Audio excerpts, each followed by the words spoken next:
প্রত্যেকটা বান্দার মৃত্যুর সময় কি পরিমাণ যন্ত্রণা হয় কিতাবের মধ্যে পরিষ্কার করে লেখা হয়েছে।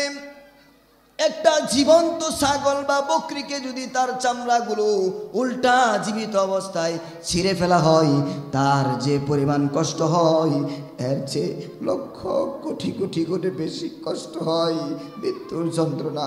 আরো কঠিন উদাহরণ দেওয়া হয়েছে। আমার ভাইয়েরা খেয়াল করে শুনেন, একজন মানুষের মৃত্যু যখন উপস্থিত হয়ে যায়, যদি বেঈমান হয় মানুষটা, খেয়াল করবেন লম্বা চূড়া আলোচনা অনেকগুলো আলামত দেখেই বোঝা যায় আজরাইল এত ভয়ঙ্কর চেহারা নিয়ে সামনে আসে। আসার পরে তার দুইটা চোখ এরকম ভাবে উল্টা দেয়, হাতগুলো সাইডে ফাইডে বাড়াইতে থাকে, ওয়ালের মধ্যে পাও দিয়ে বাড়াইতে থাকে। কেননা মৃত্যুর যন্ত্রণা এত কঠিন, ওয়ালে বাড়ি দিলেও হাতে ব্যথা পাওয়া যায়, কিন্তু না ওয়ালে মাথায় বাড়ি দিলে যে ব্যথা পাওয়া যায় এই ব্যথা মৃত্যুর যন্ত্রণা অনুযায়ী কোনো কিছুই না। এমনকি আরো কঠিন যন্ত্রণা যখন শুরু হয়ে যায়, অনেকে দেখবেন জিহ্বাটা কামড় দিয়া দুইটা ভাগ করে ফলায় দেয়। এই এত কঠিন যন্ত্রণা, জিহ্বায় কামড় দিয়া দুই টুকরা করার ব্যথা সহ্য করা যায়, কিন্তু আজরাইল যে মৃত্যু জানটা কবজ করতে নিয়ে আসে, এই মৃত্যুর ব্যথা যন্ত্রণা সহ্য করা যায় না। ইলাহা ইল্লাল্লাহু ওয়াহদাহু লা শারীকা লাহু ওয়া নাশহাদু আন্না সাইয়্যিদানা ওয়া সানাদানা ওয়া নাবিয়্যানা ওয়া মাওলানা মুহাম্মাদান আবদুল্লাহি ওয়া রাসূলুহু।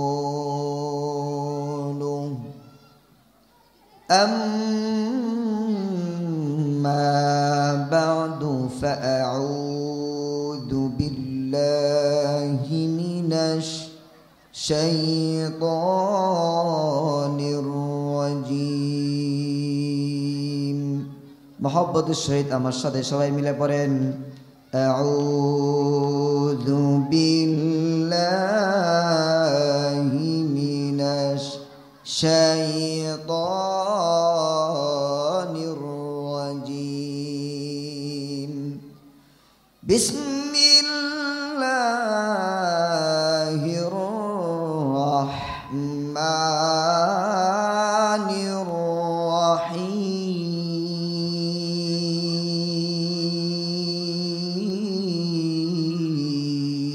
الرحيم.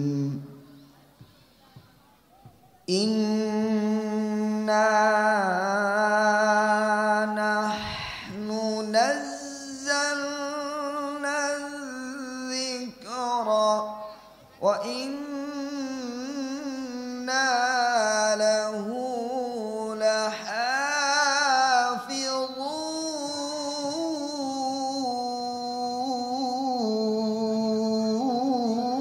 لحافظون. وقال تعالى في آية أخرى إنا عرضنا الأمانة على السماوات والأرض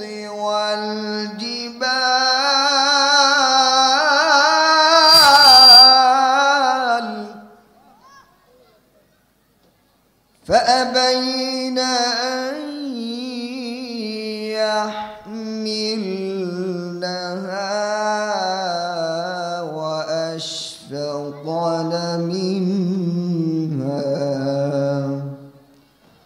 وأشفقن منها وحملها الإنسان إنه كان ظلوما جهولا. صدق الله المولانا العظيم وصدق رسوله النبي الحبيب الكريم. ونحن على ذلك لمن الشاهدين والشاكرين والذاكرين والحمد لله رب العالمين।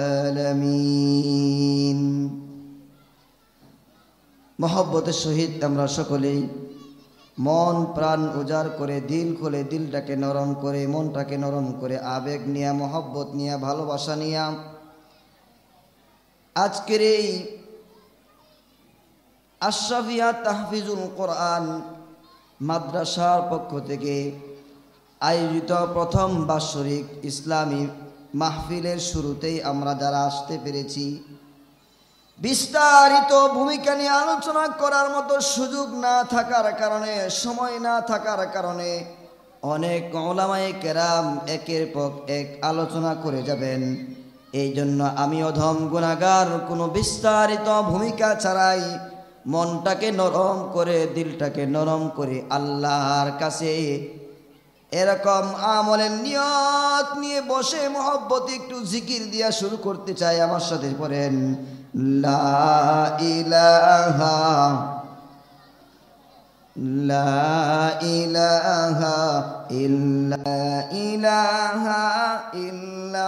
ইল্লাল্লাহ লা মাকসুদা ইল্লাল্লাহ লা নাখাফু ইল্লাল্লাহ লা মাওজুদা ইল্লাল্লাহ আল্লাহু আল্লাহ আল্লাহু আল্লাহ আল্লাহু আল্লাহ আল্লাহু আল্লাহ আল্লাহু আল্লাহ আল্লাহু আল্লাহ আল্লাহ আল্লাহ বল বান্দা আল্লাহ আল্লাহ বল আল্লাহ আল্লাহ বল বান্দা আল্লাহ আল্লাহ বল আল্লাহ আল্লাহ বলতে বলতে ঈমান তাজা কর আল্লাহু আল্লাহ সবাই আল্লাহু আল্লাহ আল্লাহু আল্লাহ আল্লাহ নামের জিকির করবে যারা আল্লাহ নামের জিকির করবে যারা আল্লাহর প্রিয় হবে তারা আল্লাহ নামের জিকির করবে যারা আল্লাহর প্রিয় হবে তারা ওরে আল্লাহর প্রিয় হবে যারা আল্লাহর প্রিয় হবে যারা জান্নাত শুধুই পাবে তারা। চিল্লায় বলেন আল্লাহু আকবার। সবাই জোরে বলি আলহামদুলিল্লাহ। আমার সাথে বলেন রব্বানা লাকাল হামদ হামদান কাসীরান তাইয়িবান মুবারাকান ফীহ। আলহামদুলিল্লাহ। আল্লাহ পাক রব্বুল আলামিনের দরবারে মন প্রাণ উজাড় করে দিল খুলে সমস্বরে হৃদয়ের সবটুকুন ভালোবাসা বিলীন করে দিয়ে আমরা সকলেই শুকরিয়া আদায় করে বলি আলহামদুলিল্লাহ। যে আল্লাহ পাক আপনাকে আমাকে বড় মহব্বত করে, বড় ভালোবেসে, বড় দয়া করে, বড় মায়া করে, বড় যত্ন করে, বড় আদর করে, বড় স্নেহ করে পৃথিবীতে আল্লাহর কাছে যারা দামি, যেই জায়গাগুলো দামি সেই জায়গাগুলোর মধ্যে অন্যতম জায়গা রাসূল পাক সাল্লাল্লাহু আলাইহি ওয়াসাল্লামের বাণী অনুযায়ী মাদ্রাসা হলো জান্নাতের বাগান। বলেন আলহামদুলিল্লাহ। এই আশরাফিয়া তাহফিজুল কোরআন মাদ্রাসার পক্ষ থেকে আজকে ইসলামী মাহফিলে সুস্থতার সহিত আমাকে আপনাদেরকে উপস্থিত করেছেন, সেই জন্য সেই মহান রব্বে কাবার দরবারে আমরা সকলে আবারও শুকরিয়া পাঠ করে বলি আলহামদুলিল্লাহ। পাশাপাশি আমার সামনে যারা উপস্থিত রয়েছেন, কচিকাচা মাসুম বাচ্চারা, যুবক ভাইয়েরা, মুরব্বিয়ানি কেরাম, পর্দার আড়ালে অবস্থিত সম্মানিতা মা ও বোনেরা, এবং আরেকটি গুরুত্বপূর্ণ বিষয় হলো ঢাকা শহরে মাহফিল হওয়ার কারণে এই মাইকের সাউন্ড যত অলিতে গলিতে বাসায় বাড়িতে মাঠে ঘাটে বাজারে শহরে নগরে বন্দরে অর্থাৎ যেই যেই জায়গায় আমার সাউন্ড যাচ্ছে আপনারা সকলেই হয়তো এই আলোচনাগুলো শুনবেন। মন না চাইলেও কানের ভিতরে আওয়াজ ঢুকতে থাকে। তো আল্লাহ পাক রব্বুল আলামিন বলনেওয়ালাকে এই নিয়তে বলার, আল্লাহ যেন এই কোরআন ও হাদিসের আলোচনা তাদের কানে আল্লাহ তাআলা হিদায়াতের নিয়তে ঢুকায়া দেয়। এবং শূন্যওয়ালাও আমরা যারা উপস্থিত রয়েছি অন্ততপক্ষে আমরা নিয়ত করি আমলের নিয়তে শুনবো, বলেন ইনশাআল্লাহ। বাংলাদেশের আনাচে কানাচে ঢাকা শহরে অনেকগুলো মাদ্রাসা রয়েছে। আমাদের এই আশরাফিয়া তাহফিজুল কোরআন মাদ্রাসা হলো অন্যতম একটি মাদ্রাসা, যেই মাদ্রাসার প্রতিষ্ঠাতা মুহতামিম সাহেব প্রশিক্ষণপ্রাপ্ত একজন অভিজ্ঞ যোগ্য প্রাজ্ঞ উস্তাদ। এই জন্য ওনার কাছে যারা আমরা সন্তান দিয়েছি আমরা আসলেই খুশনসিব, বলি আলহামদুলিল্লাহ। এই বিষয়ে বিস্তারিত আলোচনা আসবে। আমরা আমাদের সন্তানদেরকে আলেম বানাইলে লাভ কি, আল্লাহওয়ালা বানাইলে লাভ কি, কোরআনওয়ালা বানাইলে লাভ কি, আর আমরা নিজেরা যদি কোরআন থেকে দূরে থাকি, নিজেরা যদি কোরআন না পড়তে পারি, নিজের সন্তানকেও যদি কোরআন থেকে দূরে রাখি, তাহলে আমাদের ক্ষতি কি? আল্লাহ পাক রব্বুল আলামিন আমাদের সবাইকে কথাগুলো আমলের নিয়তে শোনার তৌফিক দান করুন, বলেন আমিন। সম্মানিত উপস্থিতি, আমি আপনাদের সামনে যে আয়াতে কারিমা পাঠ করেছি, কুরআনুল কারীমে আল্লাহ রাব্বুল আলামিন ইরশাদ করেন, আল্লাহ তাআলা কুরআনুল কারীমের 14 নম্বর পারে আল্লাহ পাক রব্বুল আলামিন ইরশাদ করেন, ইন্না নাহনু নাযালনা যিকরা ওয়া ইন্না লাহু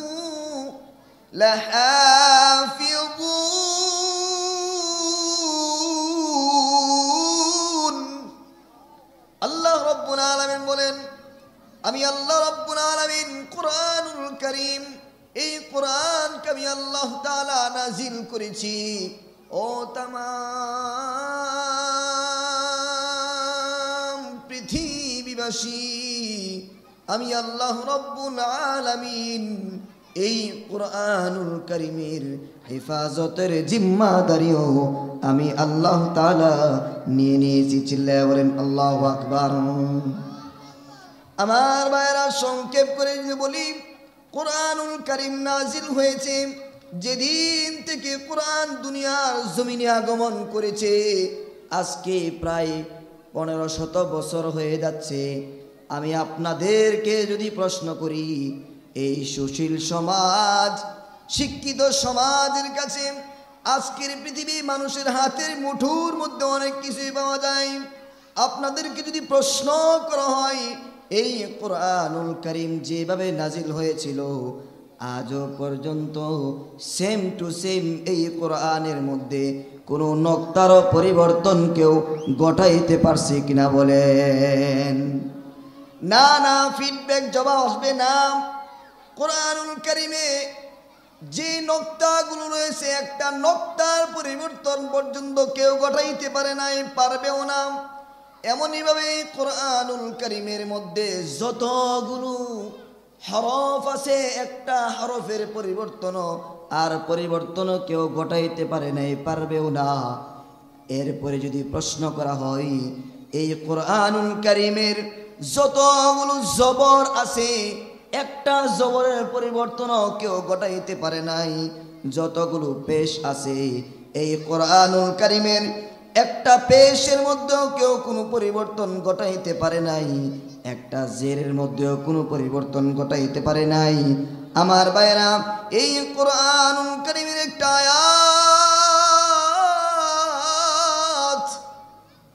আয়াতের মাঝেও কেউ কোনোদিন কোনো পরিবর্তন আগেও ঘটাইতে পারে নাই, এখনও পারে না, সামনেও কিয়ামত পর্যন্ত পারবে না। চিল্লায়ে বলেন আল্লাহু আকবার। আমার ভাইরা, এটা জ্বলন্ত প্রমাণ করে, দুনিয়ার কোনো জিনিস যদি হয়তো তাহলে এটার মধ্যে মানুষ পরিবর্তন ঘটাইতে পারত। কিন্তু না না না, এই কোরআন নাজিল হওয়ার পর থেকে আপনি বলবেন যে না, এই কোরআনের পিছনে তো কোনো শত্রু নাই। আমি বলবো আপনার পিছনে শত্রু যদি একজন থাকে, এই কোরআনওয়ালার পিছনে শত্রু থাকে 1000 জন। তাহলে কোরআনওয়ালার পিছনে যদি শত্রু 1000 জন হয়, তাহলে স্বয়ং কোরআনের বিরুদ্ধেই কত লক্ষ কোটি কোটি মানুষ মিশন আর গান নিয়ে নামছে, যে কোনো মূল্যে হোক এই কোরআনকে দুনিয়া থেকে বিদায় করতে হবে। কিন্তু আমার ভাইরা ভালো করে বুঝেন, এত মিশন আর পরিশ্রমের পরেও যুগ যুগ ধরে কোরআনের আলো পৃথিবীর জমিনকে আলোকিত করে যাচ্ছে। কেননা আল্লাহ রাব্বুল আলামিন তো ঘোষণাই করেছেন, আল্লাহু ওয়ালিয়ুল্লাযীনা আমানু ইউখরিজুহুম মিনাজ-যুলুমাতি ইলান-নূর। আল্লাহ পাক রব্বুল আলামিন বলেন, আমি আল্লাহ আমার কোরআন মানুষদেরকে অন্ধকার থেকে আলোর দিকে আহ্বান করে। আমি বলতে চাই, পৃথিবীর ইতিহাস সাক্ষী, যে জাহিলিয়াতের যুগে মানুষ একে অপরকে খুন করতে কোনো কুণ্ঠাবোধ করতো না, এমন কি খুন খারাপি আর যত ধরনের মন্দ কাজ আছে সব কিছু এমনভাবে ছড়িয়েছিল, এমনকি মানুষ নিজের আপন কন্যা সন্তানকে পর্যন্ত জীবন্ত মাটি দিতে কখনো ভয় করত না। এত বড় বড় অপরাধ করত, এমন বর্বর জাতি ছিল। ওই সময়ও তারা কোরআন তাদের মাঝে আসার কারণে আর তাদের মধ্য থেকে যারা কোরআনকে গ্রহণ করেছিলেন, আল্লাহ পাক রব্বুল আলামিন ওই সময়টাকে পৃথিবীর জন্য অনুসরণ আর অনুকরণীয় সমাজ হিসাবে পৃথিবীর বুকে দৃষ্টান্ত দেখাইয়াছিলেন। এবার জোরে জোরে বলেন আল্লাহু আকবার। এই জন্য আমি উদাহরণ টানতেছিলাম, যেদিন থেকে আল্লাহ পাক কোরআনুল কারীম নাজিল করেছেন, সেদিন থেকে আল্লাহ এখনো পর্যন্ত কোরআনের সব কিছু যেমন ছিল এমন ভাবে হেফাজত করে যাচ্ছেন। আর কোরআনের বিরুদ্ধে যত শত্রুতা হোক না কেন, কোরআনের বিরুদ্ধে যত মিশন হোক না কেন, কোরআনের বিরুদ্ধে যত কিছুই করা হোক না কেন, পারবে না। কেননা আল্লাহ তাআলা তো কোরআনের এক আয়াতের মধ্যে 28 নম্বর পারার 11 নম্বর পৃষ্ঠায় আল্লাহ পাক রব্বুল আলামিন বলেন, ইউরিদুনা লিইউতফিউ নূরাল্লাহ।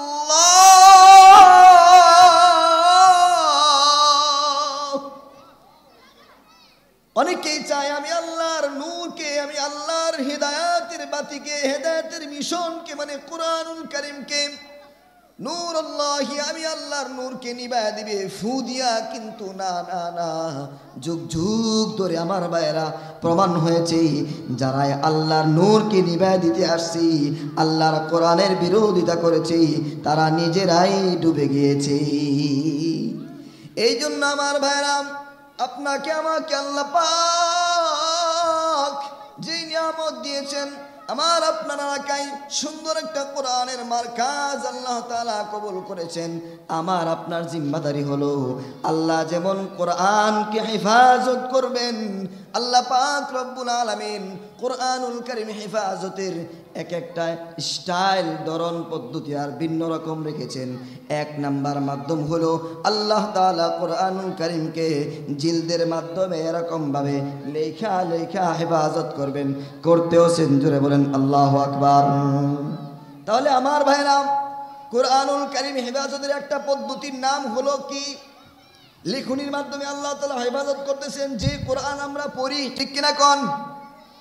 এবারে বুঝে থাকলে খেয়াল করবেন। 2 নাম্বার পদ্ধতি, আল্লাহ তাআলা কোরআনুল কারীমকে হেফাজত করে যাচ্ছেন। লেখা জিনিস কখনো যদি হারায় যায়, হয়তোবা এটা খুঁজে পাওয়া মুশকিল হবে, আগুন দিয়া যদি পুইরা ফেলানো হয়, হয়তোবা এটা তারা মনে করে সম্ভব হইতে পারে। মানলাম যদিও সম্ভব হয়, কখনো সম্ভব হবে না, এরপরও যদি মানা হয় হইল। কিন্তু আল্লাহ তাআলা দ্বিতীয় মাধ্যম যেটা গ্রহণ করেছেন সেটা হলো আল্লাহ পাক রব্বুল আলামিন বান্দাদের সিনাকে কোরআনের জন্য মনোনীত করেছেন। এই জন্য আল্লাহ পাক রব্বুল আলামিন হাজার হাজার লক্ষ লক্ষ কোটি কোটি হাফেজ কোরআনের সিনার মধ্যে আল্লাহ তাআলা তার কোরআনুল কারীমকে ঢুকায়া দিয়া আল্লাহ পাক রব্বুল আলামিন বান্দার সিনার মাধ্যমে কোরআনের হেফাজত করতেছেন। জোরে জোরে বলেন আল্লাহু আকবার। এবারে বুঝে থাকলে বলেন, এক নাম্বার মিশন হলো আল্লাহ তাআলা কোরআনের হেফাজত করছেন কিভাবে? যদিও আমার আল্লাহ তাআলার কোনো কিছুর হেফাজতের জন্য কোনো মাধ্যমের প্রয়োজন নাই, কিন্তু দুনিয়ার মানুষকে বোঝানোর জন্য আমি আপনি যেন বুঝতে পারি আল্লাহ তাআলা এভাবে এই জিনিসটা করান, আমরাও এভাবে এই জিনিসটা করি। যেমন আল্লাহ পাক রব্বুল আলামিন আসমান ও জমিনকে বানানোর জন্য আমার আল্লাহ তাআলার কিন্তু 6 দিনের কোনো প্রয়োজন ছিল। কথা কন না কেন? আল্লাহ তাআলার 6 দিনের কোনো প্রয়োজন ছিল না। আল্লাহ পাক রব্বুল আলামিন এরপরেও আল্লাহ তাআলা বলেছেন, ইন্না রাব্বাকুমুল্লাহুল্লাযী খালাকাস সামাওয়াতি ওয়াল আরদা ফি সিত্তাতি আইয়াম। যে আল্লাহ পাক রব্বুল আলামিন আসমান ও জমিনকে বানানোর জন্য 6 দিনের কোনো প্রয়োজন আছে কিনা বলেন? নাই। অথচ আল্লাহ তাআলা এই প্রমাণও দিয়েছেন। আল্লাহ তাআলা সূরাতুল ইয়াসিনের শেষ দিক দিয়ে আল্লাহ তাআলা বলেন, ইন্নামা আমরুহু ইযা আরাদা শাইআন আইয়াকুনা লাহু কুন ফায়াকুন। আমার আল্লাহ পাক কোনো জিনিস মানানোর জন্য যখন নিয়ত করেন, আল্লাহ পাক শুধু কোন শব্দটা বললে হয়ে যায়। এরপরে আল্লাহ তাআলা বান্দার উপকারের জন্য, বান্দাকে নিয়ম পদ্ধতি, স্টাইল, ধরন পদ্ধতি শেখানোর জন্য আল্লাহ তাআলা মাঝে মধ্যে এই জিনিসগুলো এরকমভাবে বডি স্ট্রাকচার বানায়া শিক্ষা দিয়েছেন, মেসেজ দিয়েছেন। ও দুনিয়ার মানুষ, আমি যেভাবে জিনিসকে করি তোমরা ওইভাবে চেষ্টা করে মেহনত করে এগুলো করো। আমার ভাইয়েরা বলতেছিলাম, আল্লাহ তাআলা এক নাম্বার মাধ্যম হলো আল্লাহ তাআলা জিলদের মাধ্যমে, রেখুনের মাধ্যমে যে কোরআন আমাদের সামনে আছে এর মাধ্যমে কোরআনের হেফাজত করে যাচ্ছেন। 2 নাম্বার মাধ্যম হলো আল্লাহ তাআলা লক্ষ লক্ষ কোটি কোটি বান্দাদের, ছোট ছোট বাচ্চাদের পর্যন্ত এখন হাফেজ কোরআন পাওয়া যায়। আপনি যদি আশরাফিয়া তাহফিজুল কোরআন মাদ্রাসায় মুহতামিম সাহেবকে গিয়া বলেন, ও মুহতামিম সাহেব, ও হুজুর, ও রায়হান সাহেব, আপনার মাদ্রাসায় কত বছরের বয়সের বাচ্চা হাফেজ আছে? দেখতে পাবেন একেবারে শিশু বয়স থেকে নিয়ে একেবারে 7 বছর, 8 বছর, 9 বছর, 10 বছর, যুবক, বৃদ্ধ, এমনকি 99 বছরের হাফেজ বুড়া, এই হাফেজ কোরআনও পাওয়া যায় বাংলাদেশের জমিনে। আবার একেবারে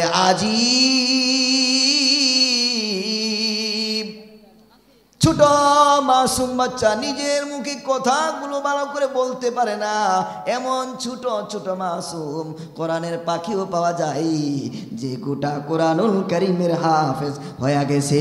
ঠিক কিনা কন?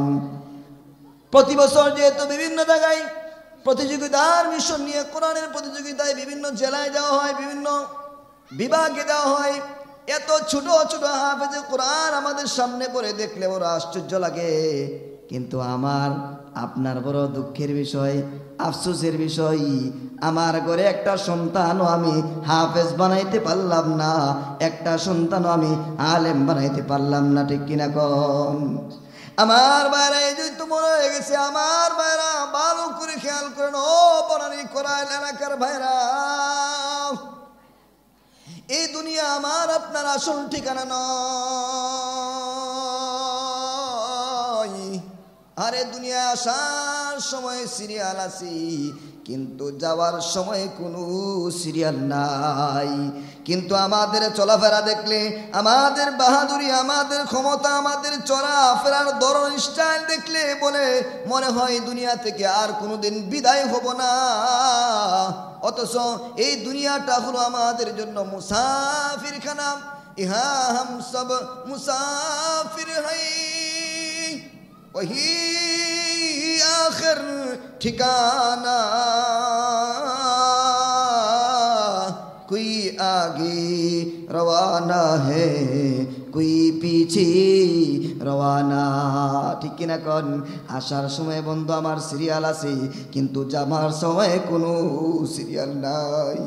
এই জন্য আমার ভাইরা এই দুনিয়া থেকে যেতে হবে, কিন্তু যাওয়াটা যেন সুন্দর হয়। হয়তো বা বাবাই সিগারেট খায়, গাঞ্জা খায়, মদ খায়, এমন অনেক বাবাও থাকতে পারে, কিন্তু পৃথিবীতে যত খারাপ বাবা থাকুক না কেন, একজন বাবাও তার সন্তানের সামনে নিজের খারাপই প্রকাশ করতে চায় কিনা বলেন? চাই না। বাবা, একটা উদাহরণ আমি সব জায়গায় দিয়ে থাকি। বাবা সন্তানের হাতে যখন বিড়ি দেখে, বিড়ি সন্তানের হাত থেকে বিড়িটা নেয়া টান মেরে ফেলে দেয়, কিন্তু যখন সন্তান বলে আব্বা তুমিও তো খাও, সন্তানের প্রতি বাবার ফিডব্যাক হয়, ও সন্তান আমার তুমি তো এটা খাইতে চাও, তোমার বাবা এটা খাইতে খাইতে জীবনটাকে পুইরা ফেলাইছি, দেখছে ধ্বংসে ছাড়া আর কোনো পথ নাই। ও বাজান, বাবা হিসাবে আমি তুমি কলিজা টুকরা সন্তান নষ্ট হয়ে যায় বা এটা দিতে পারি না। এই জন্য আমার ভাইরা, আমার বন্ধুরা, ও পর্দারের মা, দুনিয়া থেকে যাওয়ার সময় যখন হবে একটু ভালো করে খেয়াল করে শুনেন। দুনিয়া থেকে যাওয়ার সময় যখন হয়ে যায়, মুর্দার যখন ইন্তেকাল যখন একজন লোক করে, তাকে যখন গোসল করাইতে নেওয়া হয়, গোসল করাইতে নেওয়া হয়, কেউ যখন তাকে গোসল করাইতে নিয়ে যাইতেছে, ওই মুর্দার এমন হাউমা করে চিৎকার করে কাঁদে আর বলে, সাবধান সাবধান সাবধান, তোমরা কারা আমাকে গোসল করাইতে নিতেছো, ভালো করে আমাকে একটু আদর করে গোসল করায়ও। কয় কেন কেন? এই মুর্দারের এই কঠিন কান্নার আওয়াজে আকাশ বাতাস মুখরিত হয়ে যায়, আকাশ বাতাস ফাটিয়া যায় অবস্থা হয়ে যায়। এত কঠিন করে চিৎকার করে, এই চিৎকারের আওয়াজ আমার ভাইয়েরা শুধু মানুষ আর জিন জাতি ব্যতীত সকল প্রাণীরাই শুনতে পাই। আমার ভাইয়েরা বলতেছিলাম, মুর্দারকে যখন গোসলখানায় নেওয়া হয়, গোসল দেওয়ার জন্য চিৎকার করে বলে, তোমরা কারা আমাকে গোসল দিবা, তোমরা আমাকে মায়া করে আদর করে গোসল করায়, ওকে কেন কেন কেন? মুর্দার বলে, আমাকে যখন আমার সামনে মালাকুল মাউত আমার সামনে যখন উপস্থিত হয়েছে, আমার ভিতরে যন্ত্রণা শুরু হয়েছে, আমার ভিতরে আমাকে এমনভাবে পিষে ফেলছি, আমার ভিতরে যতগুলো হাড্ডি ছিল, আমার ভিতরে যতগুলো গোস্ত ছিল, আমার পুরা বডিটা, আমার পুরা দেহটাকে এমনভাবে তুলার মতো তুলতুল করে হাড্ডিগুলো ভাঙ্গা একেবারে শেষ করে ফেলাইছে। যেদিকেই ধরো সেদিকেই ব্যথা পাই। আমার ভাইরা, আমার বন্ধুরা, এই শেষ গোসলটাও যারা আমরা আমাদের সন্তানদেরকে যেখানেই পড়াই না কেন, অনেকের এমন খুশনসিব পর্যন্ত হয় না, নিজের সন্তানকে এত পড়াশোনা করাইছে, নিজের সন্তানকে এত বড় বানাইছে, এত বড় ডাক্তার বানাইছে, এত বড় ইঞ্জিনিয়ার বানাইছে, এত বড় ক্ষমতার চেয়ারে বসাইছে, ঢাকা শহরে বনানীতে একটা বাড়ি দিছে, সুন্দর একটা বাড়ি দিছে, গুলশানে একটা বাড়ি দিছে, ঢাকা শহরের বিভিন্ন ক্ষমতার চেয়ারেও তাকে দেখাইছে। কিন্তু আমার ভাইরা, অনেকের সন্তান এমন আছে, মা বাবার মৃত্যুর পরে বাবার মৃত্যুর গোসলটা পর্যন্ত কিভাবে দিবে ওই সন্তানটা সুন্নত নিয়ম অনুযায়ী জানে না। আমি বলি, আপনি বাবা হিসেবে কতটা সফল আপনি একটু খেয়াল করে দেখেন। আমার ভাইয়েরা, কথাগুলো লম্বা হয়ে যাচ্ছে, বিষয় একদিকে চলে যাচ্ছে আরেক দিকে, একটু খেয়াল করে বুঝেন, বুঝানোর জন্য বলতেছি। আজকে ঢাকা শহরে অনেক সুশীল সমাজ, অনেক শিক্ষিত সমাজের ভাইয়েরা রয়েছে। আমরা তো মনে করি ইংলিশ আর বাংলা অথবা জেনারেল লাইনে বড় হইলেই বড় হওয়া যায়। আমার সন্তান আরবি পারে না, এর জন্য কোনো আফসোস নাই, দুঃখ নাই। আমার ভাইয়েরা, পৃথিবীর জমিনে মৃত্যুর যন্ত্রণা থেকে পালানোর জন্য কেউ সুযোগ পাবে, মৃত্যু থেকে কেউ পালাইতে পারবে? কখনোই না, সম্ভব না, পালানো অসম্ভব না। আমার ভাইয়েরা খেয়াল করে শুনেন, সংক্ষেপ করে বলতেছি। প্রত্যেকটা বান্দার মৃত্যুর সময়ে কি পরিমাণ যন্ত্রণা হয় কিতাবের মধ্যে পরিষ্কার করে লেখা হয়েছে। একটা জীবন্ত ছাগল বা বকরিকে যদি তার চামড়াগুলো উল্টা জীবিত অবস্থায় ছিঁড়ে ফেলা হয়, তার যে পরিমাণ কষ্ট হয় এর চেয়ে লক্ষ কোটি কোটি কোটি বেশি কষ্ট হয় মৃত্যুর যন্ত্রণা। আরো কঠিন উদাহরণ দেওয়া হয়েছে। আমার ভাইয়েরা খেয়াল করে শুনেন, একজন মানুষের মৃত্যু যখন উপস্থিত হয়ে যায়, যদি বেঈমান হয় মানুষটা, খেয়াল করবেন, লম্বা চূড়া আলোচনা, অনেকগুলো আলামত দেখেই বোঝা যায় আজরাইল এত ভয়ঙ্কর চেহারা নিয়ে সামনে আসে। আসার পরে তার দুইটা চোখ এরকম ভাবে উল্টায় দেয়, হাতগুলো সাইডে ফাইডে বাড়াইতে থাকে, ওয়ালের মধ্যে পাও দিয়ে বাড়াইতে থাকে। কেননা মৃত্যুর যন্ত্রণা এত কঠিন, ওয়ালে বাড়ি দিলেও হাতে ব্যথা পাওয়া যায়, কিন্তু না না না, ওয়ালে মাথায় বাড়ি দিলে যে ব্যথা পাওয়া যায়, এই ব্যথা মৃত্যুর যন্ত্রণা অনুযায়ী কোনো কিছুই না। এমনকি আরো কঠিন যন্ত্রণা যখন শুরু হয়ে যায়, অনেকে দেখবেন জিহ্বাটা কামড় দিয়া দুইটা ভাগ করে ফেলায় দেয়। এই এত কঠিন যন্ত্রণা, জিহ্বায় কামড় দিয়া দুই টুকরা করার ব্যথা সহ্য করা যায়, কিন্তু আজরাইল যে মৃত্যু জানটা কবজ করতে নিয়ে আসে, এই মৃত্যুর ব্যথা যন্ত্রণা সহ্য করা যায় না। এই জন্য আমার ভাইরা প্রশ্ন করি, ওলামায়ে কেরাম সহ যারা আমার সামনে আসেন, পৃথিবীর যে জায়গায় আমার এই আওয়াজ ছড়া যাবে, সমস্ত পৃথিবীবাসীকে আমি যদি চ্যালেঞ্জ করা হয়, পৃথিবীর জমিনে যত বড় অসুস্থতা হোক না কেন, যত বড় রোগ হোক না কেন, যত বড় সমস্যা হোক না কেন, আমার ভাইরা ওষুধ আছে কিনা বলেন? যত বড় রোগ হয় ব্যথা মুক্ত হওয়ার মতো ওষুধ আর ভ্যাকসিন, ইনজেকশন, ট্যাবলেট আছে কিনা কোন? আমি যদি এবার প্রশ্ন করি, পৃথিবীর জমিনে প্রায় 100-150 বছর আগে সবচেয়ে ভয়ঙ্কর রোগ কিছুদিন আগে আমাদের দুনিয়াতে আসছিল কিনা কন? কথা কন, কয় কি আসছিল? Corona virus. এমনকি করোনা ভাইরাসের ভ্যাকসিন পর্যন্ত আবিষ্কার হয়েছে রে ভাই। কিন্তু আমি যদি চ্যালেঞ্জ করে বলি যে মৃত্যুর সময়ে যন্ত্রণা যেটা শুরু হয়,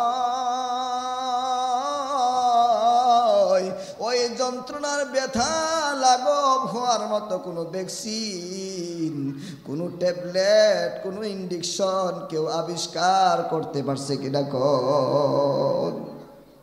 আজও পর্যন্ত কেউ পারে নাই, পারবেও না। তবে আল্লাহ তো মায়া করে বান্দাকে বানাইছি, বড় আদর করে বানাইছি, বড় মহব্বত করে বানাইছে। আর মায়ার নবীর উম্মত আমাদেরকে বানাইছে, সবাই আমাদেরকে মায়া করে। এই জন্য আমরা কিন্তু বেশি বুঝি না, সব শেষ করে আমরা নিজে ক্ষতির দিকেই দৌড়াইতে চাই। আমার ভাইয়েরা, বলতেছিলাম মৃত্যুর যন্ত্রণা লাঘব হওয়ার মতো কোনো ওষুধ আবিষ্কার হয় নাই, তবে আল্লাহ পাক আবিষ্কার করে দিছে। আল্লাহ রসুল বলেন, আমার ভাইয়েরা, কোনো মানুষের যদি ইন্তেকালের সময় হয়ে যায়, মৃত্যুর সময় যখন উদিত হয়ে যায়, একেবারে কাছাকাছি সময় যখন হয়, যারা মৃত্যুর কাছাকাছি, অনেকেই যে যতবার দেখছি তার অভিজ্ঞতা তত বড়, যে কোরআন হাদিস জানে যত বেশি, সে আলামতগুলো দেখে বুঝে তত বেশি, যার আমল যত বেশি, তার চোখে এই জিনিসগুলো ধরা খায় তত বেশি। মৃত্যুর যন্ত্রণা অর্থাৎ একেবারে কাছাকাছি সময় যখন হয়ে যায়, ওই সময়ে মৃত্যুর যন্ত্রণা কঠিন থেকে কঠিন হইতে থাকে। আমার ভাইরা, আল্লাহর রসুল বলেন, ওই সময়ে কোনো বান্দা যখন আমার কোন উম্মতের মৃত্যুর সময়ে আমার কোন উম্মত যদি পাশে বৈশা বৈশা ইয়াসিন,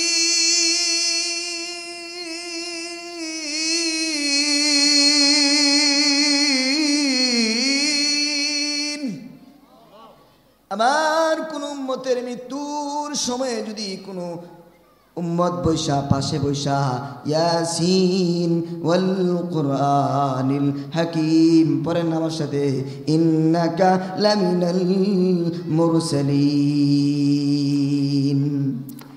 হাদিস বলে যদি কারো মৃত্যুর সময় গড়িয়ে আসে, যদি তার পাশে বৈশা বৈশা কেউ সূরাতুল ইয়াসিনের তেলাওয়াত করে, তাহলে তার মৃত্যু যন্ত্রণা কেমন করে কইমা যায়। মা সন্তানকে দুধ খাওয়াইতেছে, কি খাওয়াইতেছে? রাতের বেলা অথবা দিনের বেলা বাচ্চা দুধ খাইতে খাইতে হঠাৎ করে বাচ্চাটা ঘুমায় যায় কিনা কন? হঠাৎ করে দুধ খাইতে খাইতে বাচ্চাটা ঘুমা যায়, আর মা তার স্তনটা বাচ্চার মুখ থেকে যখন সরায় নেয়, সন্তান টের পায় কিনা কন? সন্তান টেরও পর্যন্ত পায় না। এত কঠিন যন্ত্রণা, ওই কঠিন মৃত্যুর যন্ত্রণাও এমনভাবে সন্তানের মুখ থেকে মা স্তন সরায় দিলে যেমন কোনো টেরই পাই না, সূরাতুল ইয়াসিনের বরকতে আল্লাহ পাক মৃত্যুর যন্ত্রণাটা এইভাবে কমায় দিবি।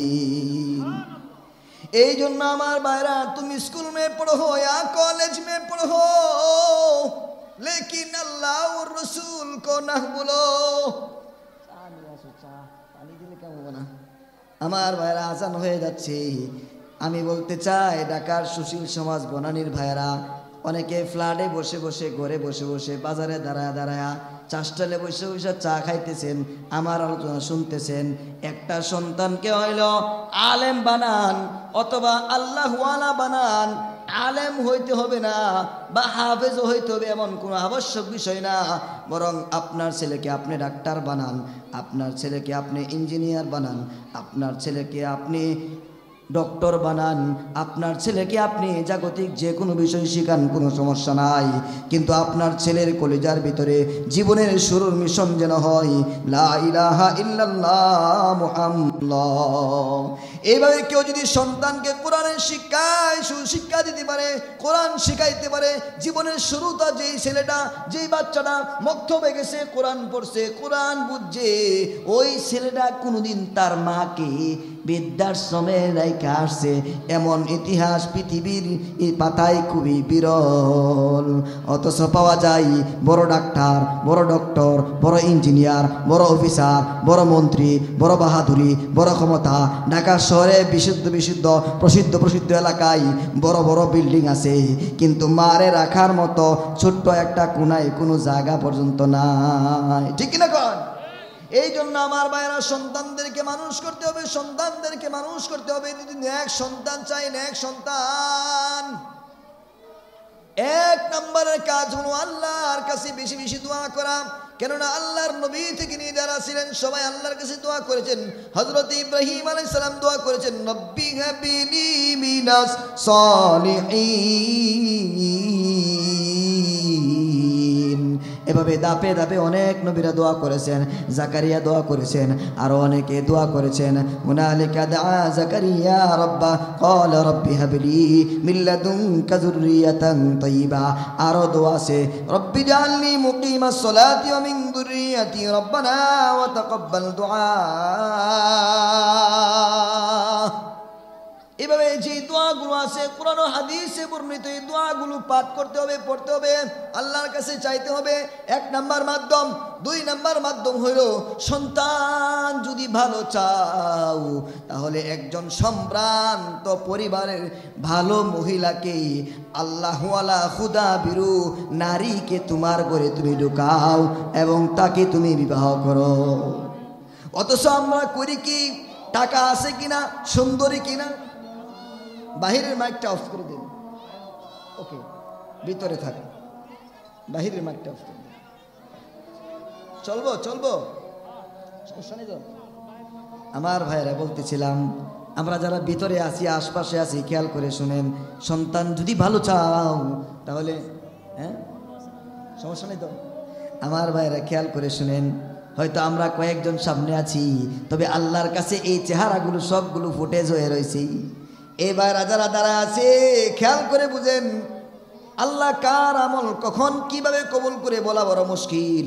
হইতে পারে হাসরের ময়দানে একদিন আল্লাহ হয়তো বলবি, ও ভাইরা, ও বান্দারা, ও আমার এই জায়গায় বনানীতে একদিন মাহফিল হয়েছিল, চোখের পানি ছেড়ে ছেড়ে দিয়া রাস্তায় দাঁড়ায় দাঁড়া শুনছিল, আর এই শোনার কারণে দিলটা ঘুরে গেছিল, আমলের জিন্দগি নসিব হয়েছিল, এরপরে তোমাকে আমি আল্লাহ কবুল কইরা ওই মাহফিলকে উসিলা বানায়া জান্নাতি বানাইছিলাম। জোরে বলেন না সুবহানাল্লাহ। এই জন্য আমার ভাইরা সংক্ষেপ করে বুঝানোর জন্য বলতেছি, সন্তান যদি ভালো চাও 2 নাম্বার কাজ কি? সম্ভ্রান্ত মহিলাকে, নারীকে, মেয়েকে ঘরের বউ বানাও। সম্পদ দেখা নয়, তবে 4 কারণ দেখা সম্পদ দরকার আছে। তবে কয় কারণ? 4 কারণ। তুনকাহুল মারআতু লিআরবাইন ওয়ালি মালিহা ওয়ালি হাসাবিহা ওয়ালি জামিলিহা ফাজফার বিযাতিদ্দিন ওয়ালি দীনিহা বলার পরে ফাজফার বিযাতিদ্দিন দিন তারবিয়াত ইয়াদাকা। 4টা কারণ দেখা, 4টা বিষয় দেখে বিয়া করো। 1 নাম্বার ওয়ালি মালিহা, মালদার কিনা, ওয়ালি হাসাবিহা, ভালো বংশ কিনা, ওয়ালি জামিলিহা, সুন্দরী কিনা, ফাজফার বিযাতিদ্দিন মানে দিন ইহা ওয়ালি দিন ইহা। 4 নাম্বার হলো ধার্মিক কিনা। তবে 4টা গুণ বলার পরে আল্লাহর নবী বলেন, সর্বশেষ যেটা বললাম এটাকে প্রাধান্য দিবা, যদি এটা না করো তাহলে তুমি ধ্বংস হয়ে যাইবা। এই জন্য দেখেন, যার ঘরে ভালো একটা বউ আছে, আল্লাহওয়ালা বউ আছে, নামাজি দিনদার বউ আছে, তার ঘরটার মধ্যে আরাম আর রহমতে আল্লাহ পাক ভরপুর করে দিছে। জোরে কন্যা সুবহানাল্লাহ। আরে আমি প্রমাণ করে দিতে পারবো, টাকার মধ্যে শান্তি নাই। এই বড় বড় বিল্ডিং এর মধ্যে দেখেন অত সুন্দর সুন্দর বিছানা, জাজিম, তুষক, আর কত এয়ার কন্ডিশন রুম আছে, কিন্তু স্বামী ঘুমায় এক বিছানায়, বা আর স্ত্রী ঘুমায় আরেক বিছানায়। স্বামী ফিরে রাত্রে 12টায়, আর স্ত্রী পরে ফজরের পরে। এক একজন এক এক জায়গায় অনুষ্ঠান আর ডান্স পার্টি কইরা, কে কোথায় থাকে কোনো আরাম নাই। হয়তো বা এখন আমাদের দেশে এখনো কিছুটা কম আছে, কিন্তু পৃথিবীর ইতিহাসে ওই আমেরিকা অথবা ইউরোপের বিভিন্ন কান্ট্রি, বিভিন্ন দেশের দিকে তাকায় দেখো, কোটি কোটি টাকার মালিক, কিন্তু এমনও সন্তান আছে মাকে বাবাকে তারা জানে না। কুকুর শুকুরের মতো যখন যেখানে মনে চায় তারা তাদের চাহিদা পূরণ করে। এমনকি কোথাও কোথাও হয়তো এরকম পাওয়া যায়, মাকে বাবাকে সন্তানকে জিজ্ঞাসা করলে সন্তান বলে আমার আম্মাকে জিজ্ঞাসা করতে হবে। এমনও পাওয়া যায় তাদের এত উচ্চ শিক্ষিত, এত কিছু উন্নত হয়েছে, এত কিছু করার পরেও এমনকি তার মাও পর্যন্ত বলতে পারে না, ও ছেলে তোমার বাবা হলো অমুক।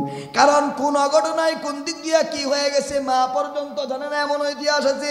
এই জন্য টাকার মধ্যে, টাকার দিকে তাকায় দেখো, ক্ষমতার দিকে তাকায় দেখো, এদের দেশের ভিতরে আসলে নিজেদের মধ্যে কোনো শান্তি নাই। যদি টাকার মধ্যে শান্তি থাকতো, বিশ্ব দেখো তাকায়া, পৃথিবীর সবচেয়ে সুপারফুল বেশি টাকার অধিকারী, তার বউ কিছুদিন আগে তারে ফালায়া তো চলে গেছি, ঠিক না গো? এই জন্য আমার ভাইরা, যদি শান্তি চাও তাহলে কোরআনের শিক্ষায় শিক্ষিত হও, কোরআনওয়ালা সমাজ বানাও, কোরআনওয়ালা সন্তান বানাও। যদি ভালো সন্তান চাও তাহলে 3 নাম্বার কাজ হলো, সন্তান যখন পেটের ভিতরে আসে তখন আরো বেশি বেশি দোয়া করো। কি করো? বেশি বেশি দোয়া করো। কয় কিভাবে? একজন ডাক্তারকে বলা হয়েছে, পৃথিবীতে আজকে বহুত উন্নত হয়েছে, পৃথিবীর মানুষ গবেষণা করে অনেক কিছু আবিষ্কার করে। এবার ডাক্তার সাহেব, পৃথিবী বিখ্যাত একজন ডাক্তার আবিষ্কার করলো যে সন্তান যখন মায়ের পেটে আসে, সন্তান যখন মায়ের পেটে আসে 6 মাস আগ থেকে বাচ্চাটা শুনতে পাই। এই জন্য ডাক্তারের কাছে যখন বলা হয়েছে, ডাক্তার বলে তুমি যদি চাও তোমার সন্তানটা গায়িকা হবে, মানে গান গাইবে, তাহলে তোমার পেটে বাচ্চা যতদিন আছে ততদিন বেশি সুন্দর সুন্দর করে গান গাও, প্র্যাকটিস করো। কেননা মা যখন কথা বলে বাচ্চাটা কান খাড়া করে শুনতে থাকে। আমার ভাইরা, এভাবে যদি তুমি তোমার ছেলেকে নায়ক বানাইতে চাও, বেশি বেশি নাচো। আর যদি তুমি তোমার ছেলেকে আল্লাহওয়ালা বানাইতে চাও তাহলে কোরআনের তেলাওয়াত বেশি বেশি শুরু করে দাও। ইতিহাস সাক্ষী, যাদের সন্তান আল্লাহওয়ালা হয়েছে মায়ের কুরবানি, মায়ের আমলের, মায়ের মেহনতের কারণে। আব্দুল কাদের জিলানির কথা বলেন, বাইজিদ বুস্তামির কথা বলেন, কুতুবুদ্দিন মুখতিয়ার কাকির কথা বলেন, আর পৃথিবীর ইতিহাসে এরকম ভালো ভালো সন্তানদের ইতিহাস তাকায় দেখেন তারা মা কেমন আল্লাহওয়ালা ছিল। তো তো আমি যদি আমার ঘরে একজন আল্লাহওয়ালা মাকে ঢুকাইতে পারি তবে আশা করা যায় আমার সন্তান এমন আল্লাহওয়ালা হবে। আর যদি আমার সন্তান আল্লাহওয়ালা হয়, কোরআনওয়ালা হয়, আমি যদি আমার সন্তানকে 4টা বাড়ি 5টা বাড়ি কোনো কিছু না দিয়ে দিতে পারি, কিন্তু ইলম দিয়ে দিতে পারি, কোরআনওয়ালা বানাইতে পারি, আল্লাহওয়ালা বানাইতে পারি, তাহলে আমাকে সবাই বলবে যে অমুক বাবাটা সফল। এই জন্য এই আশরাফিয়া মাদ্রাসায় যাদের সন্তান ভর্তি করছি আমরা কোনো দিক দিয়ে ঠকে নাই, আলহামদুলিল্লাহ। আল্লাহ পাক রব্বুল আলামিন আমাদের সবাইকে আমল করার তৌফিক দান করুক। শেষ করে দিচ্ছি, কোরআন হেফাজতের যে কয়েকটা দায়িত্ব: 1 নাম্বার জিলদের মাধ্যমে, 2 নাম্বার সিনার মাধ্যমে, 3 নাম্বার আল্লাহ পাক রব্বুল আলামিন এই কোরআনুল কারীমকে হেফাজত করেছেন লাউহে মাহফুজে, যেখানে হাত দেওয়ার ক্ষমতা পৃথিবীর কারো আছে নাই। 4 নাম্বার আল্লাহ রব্বুল আলামিন কোরআনুল কারীমকে হেফাজত করেছেন হযরতে ইসরাফিল ফেরেশতার পুরা কপালের মধ্যে। আর কি অভিনব আজীব পদ্ধতি! একটা হরফ আলিফ লাম মিম, ওই 3টা হরফকে 3টা পাহাড়ের আকৃতি দিয়া আল্লাহ তাআলা কপালের মধ্যে কোরআন পুরাটা লিখছে। জোরে কোন সুবহানাল্লাহ। ও সময় নাই, এটাকে আজীব ইতিহাস। এরপরে 5 নাম্বার আল্লাহ তাআলা এই কোরআনের হেফাজত করছেন আর সে আজিমের উপরে পুরা কোরআনকে লেখা। এবার কও পৃথিবীর কারো ক্ষমতা আছে এই কোরআনের হাত দেওয়ার আর এটাকে উল্টাপাল্টা কিছু করার, পরিবর্তন করার? নাই। এই জন্য আল্লাহ কইছে নাহনু নাযালনা যিকরা ওয়া ইন্না লাহু লাহাফিজুন। আল্লাহ হেফাজত করবে। তো এই কোরআনের সাথে আমরা যারা হইতে পারবো আমরাই খুশনসিব। আল্লাহ পাক রব্বুল আলামিন আমাদের সবাইকে, এই মাদ্রাসাকে সবাইকে কবুল করুন, বলেন আমিন। এবং জীবনের সকল শক্তি দিয়ে হইলেও মাদ্রাসার সাথী হব। আল্লাহ আমাদের সবাইকে কবুল করুন। আসসালামু আলাইকুম ওয়া রাহমাতুল্লাহি ওয়া বারাকাতুহু।